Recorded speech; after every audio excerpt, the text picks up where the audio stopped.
На крест не очень много желающих идти. Больше склонны к тому, чтобы отдыхать. Поэтому мы вместе с Европой вымираем.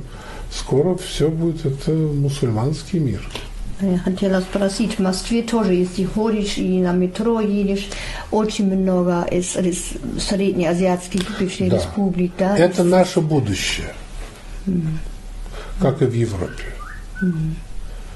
Если уже, говорят, через 5 лет самое первое имя в Великобритании будет Мухаммед, уже сейчас оно второе после Джейкоб.